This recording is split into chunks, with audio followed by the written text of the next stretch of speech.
அப்பா நம்மளை எப்ப விட்டுட்டு போனாரு? நீ 5 வயசா இருக்கும்போது போயிட்டாருப்பா. இந்த பர்ஷியன் கவி ரோமியோ தெரியுமா? அவரோட கவிதை ரொம்ப நல்லா இருக்கும். ஒரு மனுஷனுக்குள்ள வெளிச்சம் புகணும்னா அவனுக்குள்ள காயம் ஏற்பட்டிருக்கணும்.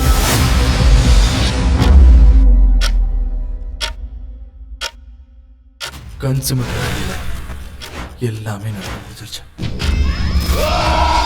தோனி புக் ஷாப் போனேன், அங்க கூட அவர் பார்த்தேன்டா. ஒரு செகண்ட் திரும்பி பார்க்கறேன், அதுக்குள்ள காணாம போயிட்டாரு.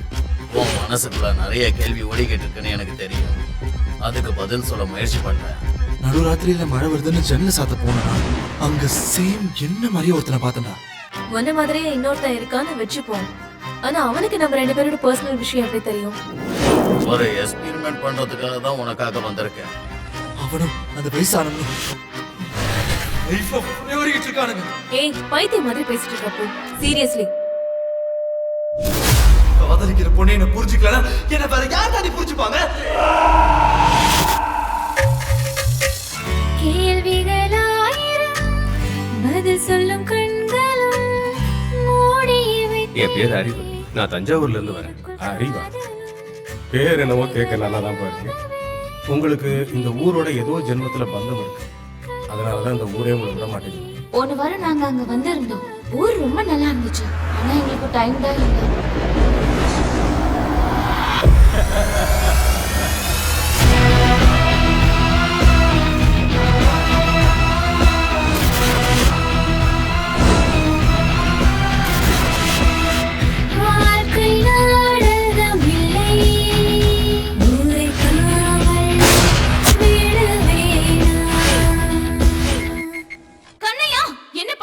பாருங்க,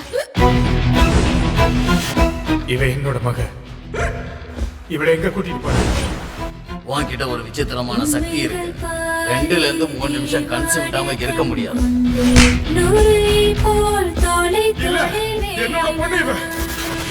அப்படி இருக்கும்போது நீ 30 நிமிஷம் கன்சீவ் விடாம இருந்த.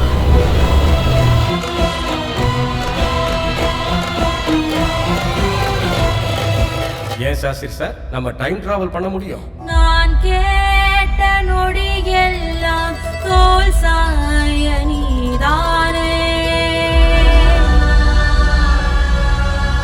நான் கேட்ட நொடியெல்லாம் தோல் சாய நீதானே.